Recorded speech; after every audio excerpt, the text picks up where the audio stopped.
Hello students, welcome to the IMB education. आज की इस वीडियो में हम करें क्लास 11th बायोलॉजी का chapter 10 cell cycle and cell division की क्विक रिवीजन करें। यहाँ पर हम वो टॉपिक भी देखेंगे जहाँ से लास्ट 10 ईयर्स के अंदर जो नीट में क्वेश्चन आ चुके हैं। तो यहाँ पर हम क्विक रिवीजन इस चैप्टर की करने वाले हैं। तो चलिए स्टार्ट करते हैं। प्योर एनसीईआरटी बेस्ड नोट्स है, अगर आपको नोट्स ये चाहिए तो डिस्क्रिप्शन चेक कर सकते हैं। तो चलिए स्टार्ट करते हैं। सबसे पहले बात करें सेल की, तो यहाँ पे growth and reproduction are the characteristics of cell. यानी जो सेल होते हैं वो क्या करते हैं, कंटिन्यूस वहाँ पे ग्रोथ हमें देखने को मिल जाती है और रिप्रोडक्शन भी सेल्स के अंदर देखने को मिल जाता है। रिप्रोडक्शन को अगर हम डिवाइड करें तो यहाँ पे होता है REE। री का मतलब यहाँ पे रिपीट, दोबारा, प्रोडक्शन मतलब उसी सेल को दोबारा बनाना।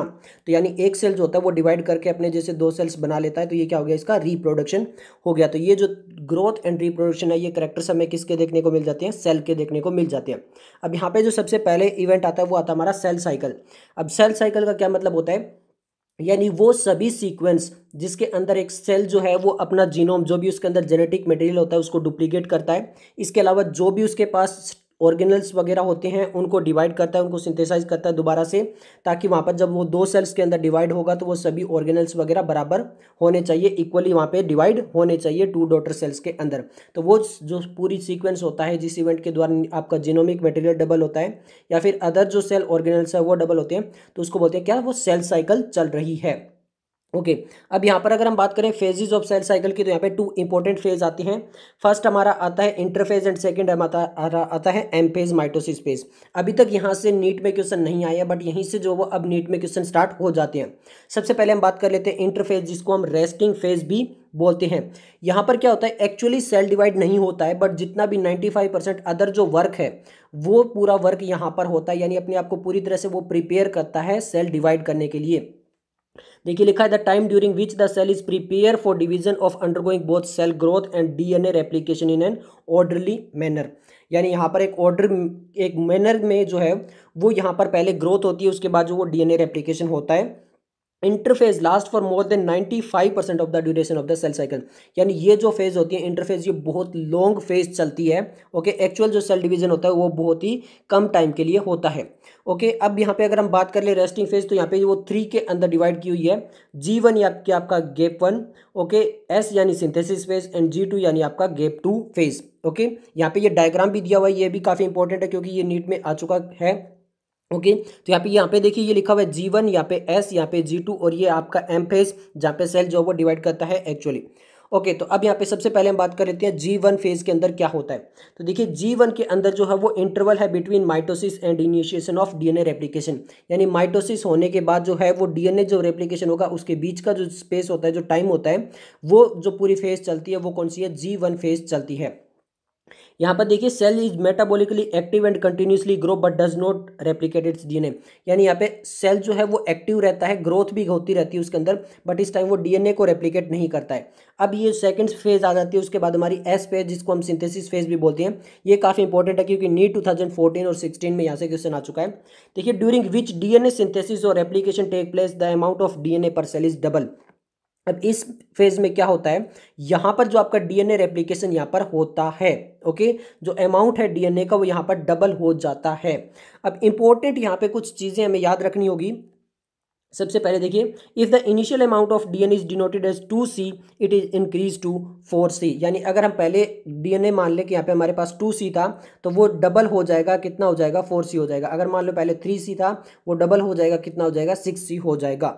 But important word, there is no increase in the chromosome number. If a cell has diploid 2n, the number of chromosome in G1 after S phase the chromosome is still 2n.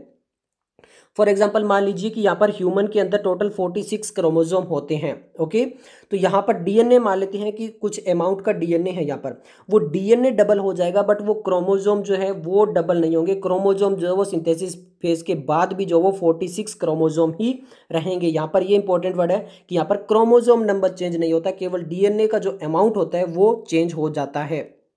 Okay अब यहाँ पर important word second देख लेते हैं, gap 2 phase. अब यहाँ पे देखिए protein are synthesis in preparation for mitosis while cell growth continues. तो यहाँ पर जो गेप 2 फेज है वहाँ पर जो है वो प्रोटीन सिंथेसिस होती है ओके माइटोसिस के लिए, और यहाँ पर सेल जो है वो अब भी कंटिन्यू ग्रो कर रहा है। वो डायग्राम आपका AIPMT 2009 में आया था जो अभी हमने बात की थी। और यहाँ से देखिए ये सीक्वेंस कैसे चलता है ये इंपॉर्टेंट है, और यहाँ से आ चुका है आपका नीट 2019 में क्वेश्चन। तो पहले हमने बात की थी, पहले स्टेज आती है वो आती है G1, सेकेंड आती है हमारी S यानी सिंथेसिस, थर्ड आती है हमारी G2 यानी गेप 2, और उसके बाद जो है वो M फेज आती है। ये थर्ड तो हमारे इंटरफेज के थे, और अब हमारी M फेज यानी माइटोसिस फेज आती है। तो ये यहाँ से नीट 2019 में आया हुआ क्वेश्चन है, तो काफ़ी इंपॉर्टेंट है। अब हम बात कर लेते हैं M फेज यानी माइटोसिस फेज। यहाँ पर जो एक्चुअल सेल डिवीजन है वह यहाँ पर होता है ओके। और यहाँ पर अगर हम मान लीजिए कि एक सेल जो वो 24 आवर लेता है टाइम, मान लीजिए कि वो 24 आवर जो वो लेता है उसमें वो एक सेल से आगे 2 में डिवाइड होता है। तो यहाँ पे 24 आवर के अंदर जो 23 आवर है उसमें तो केवल और केवल इंटरफेज चलती है। जो लास्ट का 1 आवर है ओके, उसके अंदर हमें जो है वो मेनली जो वो माइटोसिस देखने को मिलती है। अब माइटोसिस के अंदर भी दो चीजें होती है, देखिए एम पे start with the nuclear division. यहाँ पे भी दो चीजें होती है। सबसे पहले न्यूक्लियर डिवीजन होती है, यानी जो न्यूक्लियस होती है वो डिवाइड होती है। मान लीजिए सेल है, इसके अंदर एक न्यूक्लियस है, तो पहले ये डिवाइड होकर कितनी बनेगी, 2 बनेगी, और फिर ये जो है वो न्यूक्लियस अलग अलग सेल में जाएगी। तो जो न्यूक्लियर डिवीजन है उसको बोलते हैं कैरियोकाइनेसिस। कैरियो कहीं वर्ड आ जाए समझ लेना, वो न्यूक्लियस से रिलेटेड है। उसके बाद जो वो साइटोप्लाज्म में आपका डिवाइड होता है जिसको बोलते हैं हम साइटोकाइनेसिस। अब यहाँ पर देखिए एक और नीट 2019 में क्वेश्चन आया था। यहाँ पर एक और स्टेज आती है, एक और स्टेज आती है जिसको हम बोलते हैं जी नोट स्टेज। अब ऐसा तो होता नहीं है कि हमेशा जो वो सेल डिवाइड करते ही रहते हैं ओके। फॉर एग्जांपल ह्यूमंस में बहुत जगह ऐसे होते हैं कि वहाँ पे कंटिन्यू सेल डिवाइड नहीं करते हैं। एक टाइम ऐसा होता है जब वो सेल डिवीजन रुक जाती है, यानी आपको अगर चोट वगैरह कुछ लगता है तब वो वापस सेल डिवाइड करने लगते हैं। तो वो कौन सी स्टेज है, देखिए cell that do not divide further. ऐसा कुछ होता है कि वो सेल जो वो बाद में वापस डिवाइड नहीं करते हैं।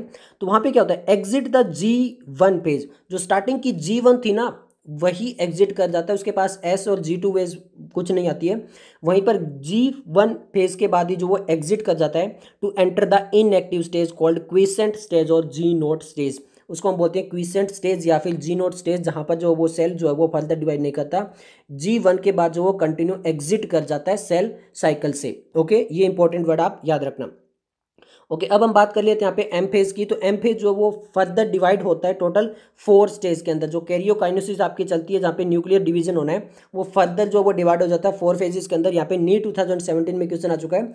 अब यहाँ पे लिखा इन डिटेल, यानी जो हर एक फेज है यहाँ से थोड़ा थोड़ा सा जो है ऑप्शन लिया गया है। तो यहाँ पे हम अच्छे से देख लेंगे। पहले जो फेज होती है वो प्रोफेज, फिर मेटाफेज, फिर एनाफेज और फिर टीलोफेज। जो माइटोसिस के अंदर मेन 4 फेज आती है, डिवाइड हो जाता है स्टेज, प्रोफेज, मेटाफेज, एनाफेज और टीलोफेज। तो सबसे पहले हम बात कर लेते हैं प्रोफेज की। तो प्रोफेज के अंदर होता क्या है, यहाँ पे फर्स्ट स्टेज ऑफ कैरियोकाइनेसिस, यानी ये सबसे पहली स्टेज है। यहाँ पर देखिए mark the initiation of condensation of chromosomal material. जो क्रोमेटिन फाइबर होते हैं वो कंडेंसेशन होना स्टार्ट हो जाते हैं यहाँ पर ओके, यानी क्रोमोजोमल मटेरियल है वो बनने लगता है, और जो क्रोमेटिन है वो धीरे धीरे जो वो इकट्ठा होने लगते हैं। इसके अलावा देखिए centrosome which had undergo duplication during S phase. ये भी याद रखना, एस फेज के अंदर जो आपके सेंट्रोसोम क्या होते हैं, जो सेल डिवीजन के अंदर मदद करते हैं, वो भी जो है वो एस फेज के अंदर जो वो डुप्लीकेट हो जाते हैं। तो वो क्या करते हैं, अब एक सेंट्रोसोम से 2 सेंट्रोसोम हो चुके हैं, तो वो move towards the opposite pole. मान लीजिए ये सेंट्रोसोम है तो एक इधर जाएगा एंड सेकेंड सेंट्रोसोम जो वो इधर जाएगा, तो ये ऑपोजिट पोल की तरफ जाने लगते हैं। ये भी किसके अंदर होता है, प्रोफेज के अंदर होता है। यहाँ पे लिखा हुआ है देखिए, जैसे यहाँ पे कंप्लीट हो जाती है प्रोफेज तो क्या क्या यहाँ पे कैरेक्टरिस्टिक इवेंट होते हैं। पहला इवेंट होता है chromosomal material condense to form compact mitotic chromosome, यानी क्रोमोजोमल मटेरियल जो कंडेंस होकर क्रोमोजोम बनाने लग जाता है। Chromosome are seen to be composed of 2 chromatid okay. और ये जो एक क्रोमोजोम होता है वो 2 क्रोमेटिड जैसे ऐसे मिलकर हमें दिखाई देता है कि ये एक जो वो क्रोमोजोम ऐसे दिखाई देता है ओके। नेक्स्ट है centrosome which had undergo duplication during interphase began to move towards. जो सेंट्रोसोम होता है वो क्या करता है, अलग अलग फेज पे जाने लगता है। Each centrosome radiate out microtubules called asters. और फिर जो है वो सेंट्रोसोम जो है वो माइक्रोट्यूब्यूल्स बाहर निकालता है, वहाँ पे कुछ जिसको आप बोल सकते हो एस्टर। अब 2 aster together to form spindle fibre form mitotic apparatus. और ये जो 2 एस्टर होते हैं ओके, जो माइक्रोट्यूब्यूल्स होते हैं वो बनाते हैं स्पिंडल फाइबर ओके। ऐसे मतलब ये ऐसे होते हैं स्पिंडल फाइबर।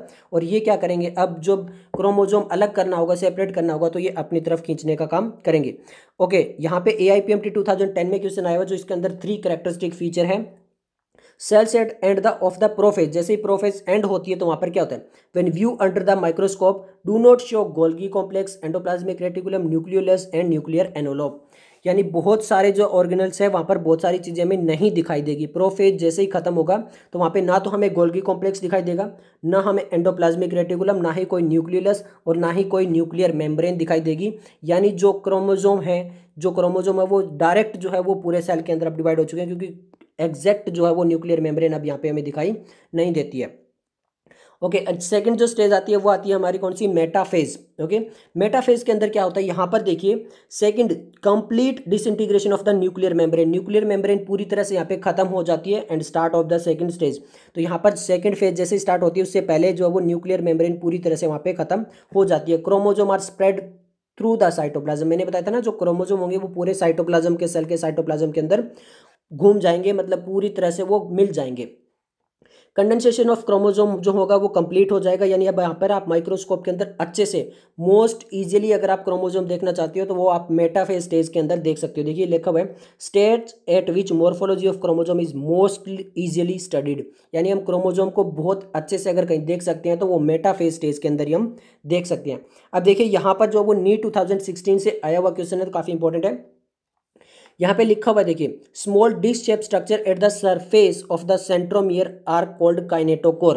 मान लीजिए ये आपका सेंट्रोसोम है जहाँ पर जो है वो दो क्रोमेटिड जो है वो अटैच होते हैं, ये आपका मान लीजिए सेंट्रोसोम है। ओके, तो सेंट्रोसोम के पास हमें स्ट्रक्चर दिखाई देता है कौन, काइनेटोकोर। ओके, काइनेटोकोर जो हमें दिखाई देता है serve at the site of attachment of spindle fibre, और ये जो स्पिंडल फाइबर अभी बताए थे जो ऑपोजिट पोल पे जा चुके हैं आपको यहाँ पे दिखाई दे रहे हैं, ये स्पिंडल फाइबर है।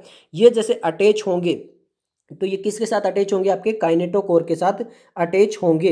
ओके, लिखा भी है ना formed by the spindle fibre to the centro chromosome that are moved into the position at the centre of the cell. जैसे ये सेंटर ऑफ द सेल में आ जाते हैं तो यहाँ पे ये जो आपका सेंट्रोमियर है या फिर स्पिंडल फाइबर है इससे अटैच होते हैं, वो किससे, काइनेटोकोर से अटैच होते हैं। तो ये इंपॉर्टेंट पॉइंट आप याद रखना। मेटाफेज के यहाँ पे हम देख लेते हैं की फीचर कौन कौन से हैं। तो सबसे पहले spindle fibre attach to kinetochore on the chromosome, यहाँ पे आपको दिखाई दे रहा होगा ये मेटाफेज स्टेज यहाँ पे डायग्राम के अंदर दिखाई है।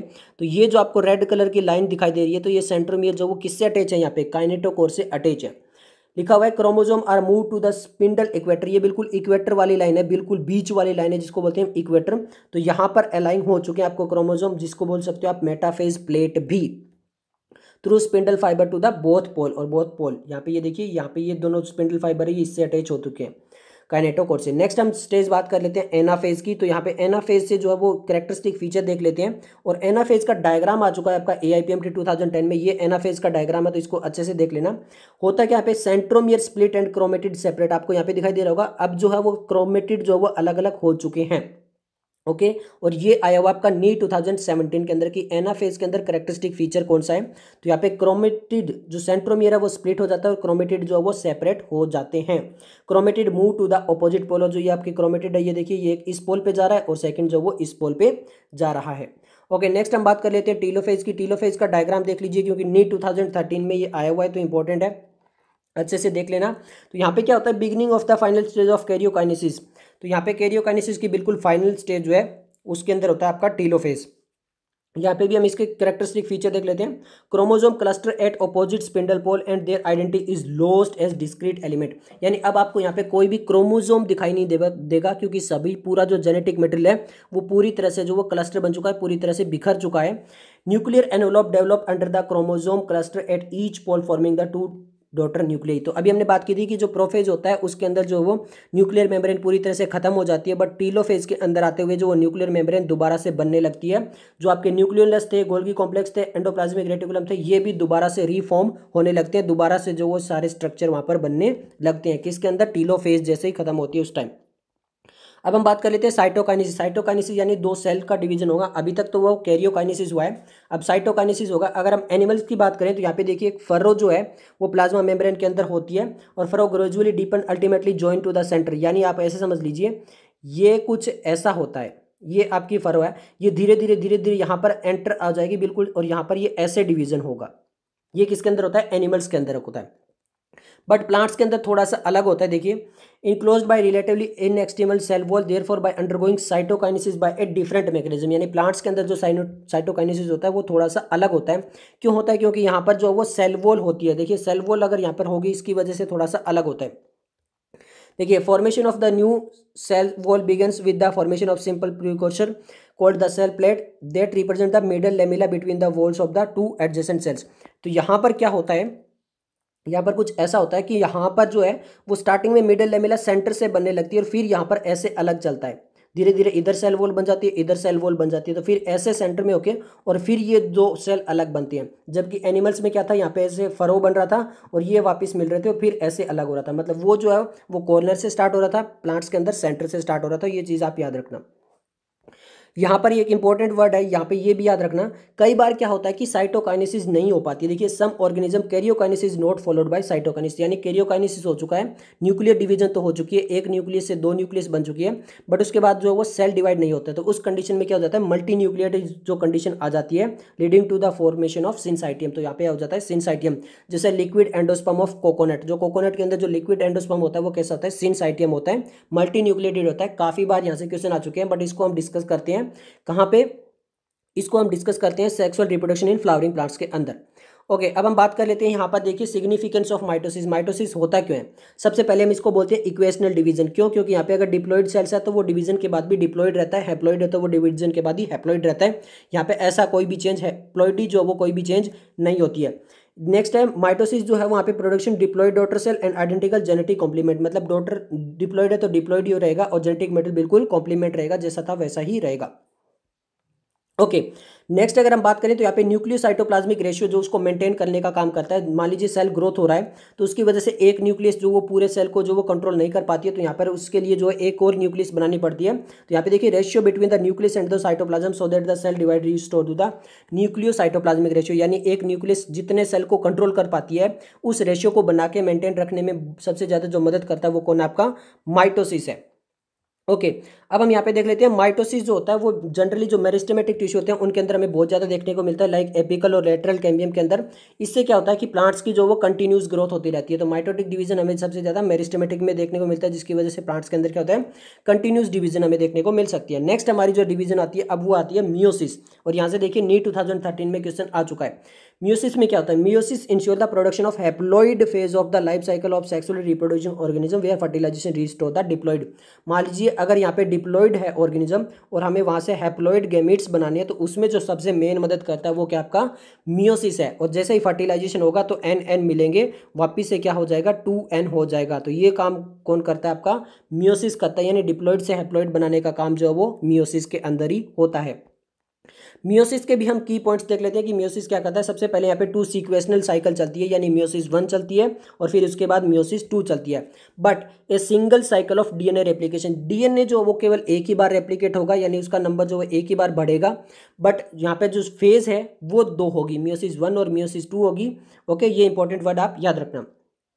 मियोसिस 1 के अंदर क्या होगा, वही पेरेंटल क्रोमोसोम जो वो रेप्लिकेट करेंगे, आइडेंटिकल सिस्टर क्रोमेटिड बनेगा एस पेज के अंदर, यानी जो वही वाली G1 S और G2 तो चलेगी, बट वहाँ पे एम पेज माइटोसिस चल रही थी, अब यहाँ पे मियोसिस चलेगी। बाकी जो इंटरफेज है वो सेम रहेगा, ये याद रखना आप, इंटरफेज सेम रहेगा, बट माइटोसिस और मियोसिस में यहाँ पे थोड़ा सा डिफरेंस आ जाता है। ओके, बट यहाँ पर होगा क्या, देखिए meiosis involve the pairing of homologous chromosome. Meiosis के अंदर हमें होमोलोगस क्रोमोसोम मिलेंगे, क्योंकि ये ज़्यादातर किस में होता है, डिप्लॉइड में होता है, जहाँ पे non sister chromatid of homologous chromosome के अंदर रिकॉम्बिनेशन हमें देखने को मिलेगा। इसके अलावा 4 हैप्लॉइड सेल्स बन जाएंगे एंड ऑफ द मियोसिस 2। जैसे ही मियोसिस 2 कंप्लीट होगी तो हमें टोटल सेल्स कितने देखने को मिलेंगे, हैप्लॉइड 4 देखने को मिलेंगे। यानी यहाँ पर एक सेल से टोटल कितने सेल्स बनेंगे, लास्ट में 4 सेल्स देखने को मिलेंगे, जबकि माइटोसिस में केवल 2 देखने को मिल रहे थे।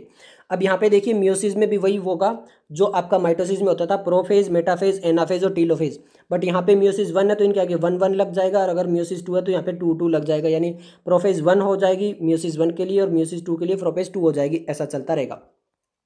अब हम सबसे पहले बात कर लेते हैं मियोसिस 1 की, और मियोसिस 1 के अंदर भी हमारी सबसे पहली जो फेज आती है वो आती है प्रोफेज 1। सबसे इंपॉर्टेंट इस चैप्टर के अंदर कोई स्टेज है तो वो यही है, प्रोफेज 1। भर भर के क्वेश्चन आए हैं, इतने सारे क्वेश्चन आए हैं कि आप हैरान रह जाएंगे। 12 में, 13 में, 14 में, 15 में, 16 में, 18 में, इतने सारे यहाँ से क्वेश्चन आ चुके हैं। तो यहाँ पे लिखा भी है, देखिए division is typically longer and more complex when compare to prophase of the mitosis. आप माइटोसिस से कंपेयर कर लीजिए, चाहे मियोसिस 2 से कंपेयर कर लीजिए, सबसे ज़्यादा लॉन्ग और सबसे ज़्यादा कॉम्प्लेक्स अगर यहाँ पर है तो वो है आपकी प्रोफेज 1। कौन सी? प्रोफेज 1।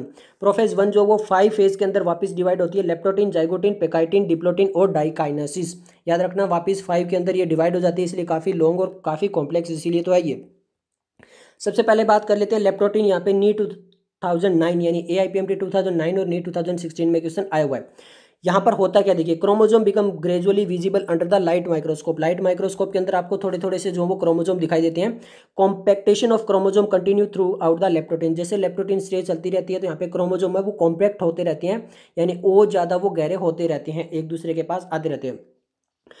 फिर आ जाती है नेक्स्ट स्टेज जाइगोटीन। जाइगोटीन के अंदर क्या होता है, देखिए chromosome start pairing together and this process of association is called synapsis. तो यहाँ पे जो क्रोमोजोम है वो अब पेयरिंग करने लग जाते हैं। पेयरिंग का मतलब पेयर के अंदर 2, मतलब एक क्रोमोजोम ये है और सेकंड क्रोमोजोम ये है, तो ये दोनों जो है एक दूसरे के पास आते हैं, पेयर बनाने लगते हैं, तो इसको बोलते हैं पेयरिंग को साइनेप्सिस। अगर दोनों क्रोमोजोम पेयर बना रहे हैं तो इस एसोसिएशन को क्या बोलते हैं? साइनेप्सिस बोलते हैं। और ये किस फेज के अंदर होता है? जाइगोटीन फेज के अंदर होता है। इसीलिए यहाँ पे AIPMT 2009 और नी 2016 में क्वेश्चन आया हुआ है। और जब ये पेयर बन जाता है तो उसको बोलते हैं हम होमोलोगस क्रोमोजोम, यानी ये जो आपके दो क्रोमोजोम अब इनको क्या बोलेंगे हम? होमोलोगस क्रोमोजोम बोलेंगे। अब देखिए electron micrograph of this stage indicate that the chromosome synapsis is accomplished by the formation complex structure called synaptonemal complex. काफी इंपॉर्टेंट वर्ड है ये साइनेप्टोनीमल कॉम्प्लेक्स। साइनेप्टोनीमल कॉम्प्लेक्स किसको बोलते हैं? जब यहाँ पे दोनों क्रोमोजोम जो है वो आपके बिल्कुल ऐसे अटैच हो जाए, दो क्रोमोजोम बिल्कुल एक दूसरे के पास अच्छे से अटैच हो जाए, होमोलोगस क्रोमोजोम, तो ये जो कॉम्प्लेक्स बन जाता है इसको बोलते हैं साइनेप्टोनीमल कॉम्प्लेक्स। यहाँ पे नी 2013 से आया हुआ क्वेश्चन है, देखिए complex formed by a pair of synapsed homologous chromosome is called a bivalent और ए टेट्राड। तो इसको बाईवेलेंट बोला जाता है या फिर आप इसे टेट्राड भी बोल सकते हो। टेट्राड का मतलब यहाँ पे 4 टेट्रा, देखिए 1 2 3 4, तो दो क्रोमोसोम के अंदर 4 टेट्रा देखने को मिलती है, इसे टेट्राड बोलते हैं, बाईवेलेंट भी इसको बोल सकते हो आप। अब जो आपकी लेप्टोटीन और जाइगोटीन है वो ज़्यादा लॉन्ग नहीं होती, बहुत ही शॉर्ट लिव्ड होती है एज कम्पेयर टू पेकाइटिन से। ओके, तो यहाँ पर देख लेते हैं नेक्स्ट स्टेज आती है, वो आती है आपकी पेकाइटिन। काफ़ी इंपॉर्टेंट है, देखिए नी 2014 15 16 में क्वेश्चन आया हुआ है, तो बहुत ही इंपॉर्टेंट हो जाती है। पेकाइटिन के अंदर होता क्या है समझ लीजिए। 4 chromatid of each bivalent chromosome become distinct and clearly appear as tetrad. तो सबसे जो क्लियर आपसे पूछे कि बिल्कुल क्लियर टेट्राड हमें कहाँ पर देखने को मिलेगा, तो वो आपको देखने को मिलेगा पेकाइटिन के अंदर। ओके, जो बाइवेलेंट है उसको आप बहुत अच्छे से कहाँ पे देख सकते हो, क्लियरली अपीयर कहाँ पे हो सकता है, वो पेकाइटिन स्टेज के अंदर हो सकता है। इसके बाद क्या होता है, देखिए appearance of recombination nodule as the site at which crossing over occur between the non sister chromatid of the homologous chromosome. और यहाँ पर होने लगती है क्रॉसिंग ओवर। क्रॉसिंग ओवर का मतलब है रिकॉम्बिनेशन। रिकॉम्बिनेशन का मतलब है कि जो उनके पास जेनेटिक इन्फॉर्मेशन है उसको एक क्रोमोसोम से दूसरे क्रोमोसोम के अंदर जो वो एक्सचेंज कर रहे हैं। इसको सिंपल सा ऐसे मान लीजिए, ये एक क्रोमेटिड है, ये एक क्रोमेटिड है। अब इस क्रोमेटिड के लिए ये वाली जो वो नॉन सिस्टर क्रोमेटिड है, मतलब क्योंकि ये दूसरे क्रोमोसोम की है, तो यहाँ पर ये जो पार्ट होगा और इसका ये जो पार्ट होगा, ये दोनों हो गई नॉन सिस्टर क्रोमेटिन। और अब यहाँ पर होने लगता है आपका रिकॉम्बिनेशन, यानी ये अपनी इन्फॉर्मेशन इसको देने लगता है, ये अपनी इन्फॉर्मेशन इसको देने लगता है, तो इसको बोलते हैं क्रॉसिंग ओवर। यहाँ पे बनता है जिसको बोल सकते हो आप रिकॉम्बिनेशन नोड्यूल। ओके, अब आपको इंपॉर्टेंट समझ में आ चुका होगा। तो यहाँ पे नी 2015 में क्वेश्चन आया हुआ है, तो काफी इंपॉर्टेंट है। लिखा भी हो, देखिए crossing over is the exchange of genetic material. यहाँ पे जेनेटिक मेटेरियल को एक्सचेंज किया जा रहा है होमोलोगस क्रोमोसोम के अंदर। AIPMT 2012 नी 2014 में देखिए crossing over is also an enzyme mediated process and the enzyme involve is recombinase. तो जो क्रॉसिंग ओवर है, क्योंकि हमें जेनेटिक इन्फॉर्मेशन एक दूसरे के साथ एक्सचेंज करनी है, जितनी जल्दी हो सके उतना अच्छा बात है। तो यहाँ पे एंजाइम जो वो जल्दी जल्दी करवा देते हैं, तो यहाँ पर जो वो फास्ट करवाने के लिए एंजाइम मेडिएटेड प्रोसेस होता है। जो एंजाइम यहाँ पे यूज होता है वो होता है आपका रिकॉम्बिनेशन, ये आप याद रखना। ओके, अब हम बात कर लेते हैं यहाँ पे, देखिए recombination between homologous chromosome is completed by the end of pachytene. तो यानी जो पेकाइटिन स्टेज जैसे ही कंप्लीट होती है उसी टाइम आपका रिकॉम्बिनेशन जो वो कंप्लीट हो जाता है, यानी जेनेटिक इन्फॉर्मेशन जो वो एक दूसरे जो है क्रोमोसोम के अंदर ट्रांसफर कर दी जाती है। नेक्स्ट जो हमारी स्टेज आती है वो आती है डिप्लोटीन, और यहाँ पे नी 2018 में आया हुआ क्वेश्चन है, तो काफी इंपॉर्टेंट हो जाता है। देखिए क्या होता है डिप्लोटीन के अंदर, recognise by the dissolution of synaptonemal complex. जो साइनेप्टोनीमल कॉम्प्लेक्स क्या था, जहाँ पर जो क्रोमोसोम थे वो दोनों एक दूसरे के साथ ऐसे अटैच थे, तो इसका डिसोल्यूशन होने लगता है, यानी ये जो अब क्रोमोसोम है ये एक दूसरे से थोड़ा सा अलग होने लगते हैं। And the tendency of the recombination homologous chromosome of the bivalent to separate from each other except at the site of crossing over. अब इसको ऐसे समझिए कि मान लीजिए एक ये क्रोमोजोम था और एक ये क्रोमोजोम था, तो यहाँ पर जो है वो इंफॉर्मेशन को रिकॉम्बिनेशन क्रॉसिंग ओवर के थ्रू एक दूसरे के साथ जो है वो ट्रांसफर की जा रही थी।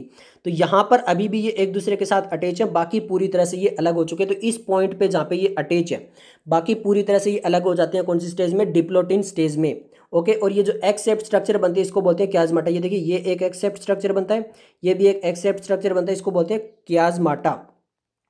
अब ये सबसे इंपॉर्टेंट है, in oocyte of some vertebrates diplotene के लास्ट फॉर मंथ्स और ईयर्स।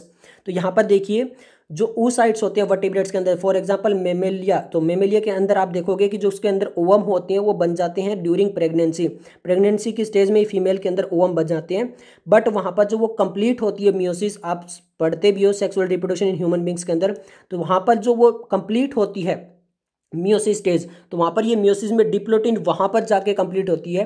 यानी आप ये देखिए कई ईयर्स ले लेती है, 12 ईयर्स टू 13 ईयर्स तक जो वो ले लेती है, क्योंकि जब प्यूबर्टी स्टार्ट होती है तभी जाकर ओवम के अंदर जो वो मियोसिस कंप्लीट होती है। बट जो ओवम के अंदर जहाँ पे वो रुक जाती है वो डिप्लोटिन स्टेज के अंदर रुक जाती है, तो ये याद रखना। ओके, लास्ट जो स्टेज आती है वो हमारी आती है डायकाइनेसिस। यहाँ पर देखिए नीट 2015 और 16 में आया हुआ है। Mark the terminalisation of chiasmata. जो क्याजमाटा बना हुआ था ना, ये ऐसे, ये दो क्रोमोजोम थे और यहाँ पर वो क्रॉसिंग ओवर से ये वाला जो बना हुआ था क्याजमाटा, अब यहाँ पे ये भी अलग होने लगती है, मतलब दोनों क्रोमोजोम वो अलग अलग हो जाते हैं और जेनेटिक इन्फॉर्मेशन यहाँ पे चेंज हो चुकी है। तो ये अगर अलग अलग हो गए तो इसका मतलब वहाँ पर क्या हो चुका है? आपका डाइकाइनेसिस हो चुका है। आगे लिखा क्रोमोजोम आर फुल्ली कंडेंस। अब तक जो वो पूरी तरह से कंडेंस हो चुके हैं, अच्छे से आपके क्रोमोजोम जो हो चुके हैं। अब क्या होगा? Meiotic spindle assemble to the prepare the homologous chromosome for separation. अब ये जो होमोलोगस क्रोमोजोम को सेपरेट करने का काम किया जाएगा। Diakinesis represent the transition to metaphase. उसके बाद और नेक्स्ट स्टेज आ जाते हैं आपकी मेटाफेज 1। अब देखिए यहाँ पे डायग्राम भी दिया हुआ है, आप एनसीईआरटी वाला। यहाँ पे देखिए प्रोफेज 1 के अंदर पूरा सिस्टम चलता है। यहाँ पे देखिए आपको ये दिखाई दे रहे हैं साइनेप्टोनिमल कॉम्प्लेक्स। ओके, और यहाँ पे पूरा क्रॉसिंग ओवर हो चुका है। यहाँ पे आपको लाइट और थोड़ा सा डार्क दिखाई देगा, अच्छे से आप एनसीईआरटी के अंदर देख सकते हो खोल के उसको। Bivalent chromosome align to the equatorial plate. यहाँ पे ये इक्वेटोरियल प्लेट पे आ जाएगा। अब ये लगभग सेम चलता रहेगा जो कि हमारा माइटोसिस के अंदर था। Microtubule from the opposite pole of the spindle attach to the kinetochore. वहीं पे आपके स्पिंडल फाइबर अलग जगह पे ऑपोजिट पोल पे है, वही वापस काइनेटोकोर के साथ अटैच हो जाएंगे और इन दोनों क्रोमोसोम को एक दूसरे से अलग करेंगे। एनाफेज के अंदर भी वही होगा, homologous chromosome separate while the sister chromatid remain associated eight there centromere. यहाँ पे देखिए ये अलग अलग हो चुके हैं, बट नॉन सिस्टर क्रोमेटिड जो है वो भी सेपरेट हो चुकी है। टीलोफेज की बात करें तो यहाँ पे न्यूक्लियर मेम्ब्रेन न्यूक्लियोलस रीअपियर हो जाते हैं। Cytokinesis follow this stage as the dyad of the cell. तो यहाँ पर वो वापस न्यूक्लियर मेम्ब्रेन वगैरह बनने लगते हैं, जैसा माइटोसिस के अंदर होता है सेम वैसा ही यहाँ पे होता है। अब देखिए, अब यहाँ पे इंपॉर्टेंट है, stage between the two meiotic division is called interkinesis. मतलब मियोसिस 1 कंप्लीट हो चुका है और अब जब मियोसिस 2 होगा उसके बीच की जो स्टेज होती है उसको बोलते हैं interkinesis and is generally short lived. बहुत ही शॉर्ट लिव्ड होती है ये। और नो रेप्लिकेशन ऑफ डीएनए। अब यहाँ पर डीएनए जो वो रेप्लिकेशन नहीं होगा, यानी यहाँ पर अब जो है वो एस फेज वगैरह हमें देखने को नहीं मिलेगी। अब हम देख लेते हैं मियोसिस 2। मियोसिस 2 भी बहुत ही आसान सी है, सेम जो है वो बिल्कुल वैसी ही होगी जैसी आपकी माइटोसिस थी। ओके, यहाँ पे लिखा है meiosis 2 is initially immediately after cytokinesis usually before the chromosome have fully elongated in contrast to meiosis 1 and meiosis 2 is resemble as normal mitosis। तो meiosis 2 जो वो नॉर्मली माइटोसिस की तरह ही होती है।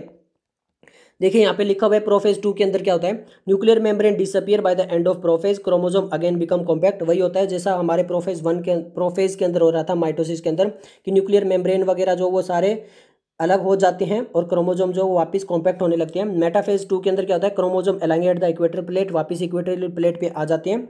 माइक्रोट्यूब्यूल जो वो अपोजिट पोल पे चले जाते हैं। यहाँ पे माइक्रोट्यूब्यूल आपके अपोजिट पोल पे चले गए हैं और वहाँ पे अटैच हो जाते हैं वापस से काइनेटोकोर के साथ और सिस्टर क्रोमेटिड के साथ, और वापस इनको एक दूसरे की तरफ खींचने लगते हैं। फिर जो है वो एनाफेज 2 सेम है माइटोसिस जैसा। Begin with the simultaneous splitting of the centromere of each chromosome. अब क्रोमोसोम का सेंट्रोमियर जो वो स्प्लिट हो चुका है, which was holding the sister chromatid. ये जो होती है एक क्रोमेटिड और ये जो होती है सेकंड क्रोमेटिड, तो ये हो गई सिस्टर क्रोमेटिड। एक और क्रोमोसोम है तो इसके लिए ये वाली हो गई नॉन सिस्टर क्रोमेटिड। तो ये जो है सिस्टर क्रोमेटिड, अब क्या होगा, ये ऐसे अलग हो जाएंगे। मैं आपको ऐसे बता रहा हूँ, ये है और ये है, तो अब क्या करेगा, इसको अलग करेंगे और इसको अलग करेंगे। एक ये क्रोमेटिड अलग हो जाएगी और ये वाली अलग हो जाएगी, मतलब ये ऐसे हो जाएगी। सिंपल सा, इसको बोलते हैं हम सिस्टर क्रोमेटिड। तो यहाँ पे जो सिस्टर क्रोमेटिड आपको वर्ड समझ में आ चुका होगा। ये ऑपोजिट पोल पे जाएगी और shortening of microtubule attach to kinetochore. Telophase वापस वही है, सेम है। Meiosis two end with the telophase in which the two group of chromosome once again get enclosed by nuclear membrane, वापस वही न्यूक्लियर मेम्ब्रेन, एंडोप्लाज्मिक रेटिकुलम वगैरह बनने लगते हैं। Cytokinesis formation of the tetra cell, 4 haploid daughter cells यहाँ पे बन जाते हैं। देख लीजिए यहाँ पर लास्ट में कितने बने हैं, 4 बने हैं। यहाँ पे देखिए 4 बने, और मैंने आपको बताया भी था कि यहाँ पे 4 बनेंगे म्यूसिस के अंदर। म्यूसिस के सिग्निफिकेंस देख लेते हैं क्या क्या होता है। सबसे पहले यहाँ पर होता क्या है, जो आपके क्रोमोसोम नंबर है वो हाफ हो जाते हैं। ओके, सेक्सुअली रिप्रोडक्शन ऑर्गेनिज्म जो होता है वहाँ पर वो क्रोमोसोम नंबर हाफ हो जाते हैं, मतलब डिप्लॉइड था तो उसको हैप्लॉइड कर दिया जाता है। लिखा हुआ देखिए, result in the reduction of chromosome number by half. Okay, increase the genetic variability, यहाँ पे जेनेटिक वेरिएबिलिटी आ जाती है क्योंकि जो क्रॉसिंग ओवर है वो केवल और केवल म्यूसिस में देखने को मिला था, माइटोसिस में देखने को नहीं मिला था। इसलिए नेक्स्ट जनरेशन के अंदर हमें थोड़ी सी वेरिएशन देखने को मिल जाता है। Variation are important for the process of evolution, और इवोल्यूशन के लिए जो वेरिएशन काफी इंपॉर्टेंट हो सकता है। तो ये सब कुछ था इस चैप्टर के लिए। अगर आपको ये वीडियो पसंद आए तो लाइक कीजिए, दोस्तों के साथ शेयर कीजिए। मिलते हैं जल्दी नेक्स्ट वीडियो के साथ, तब तक के लिए धन्यवाद।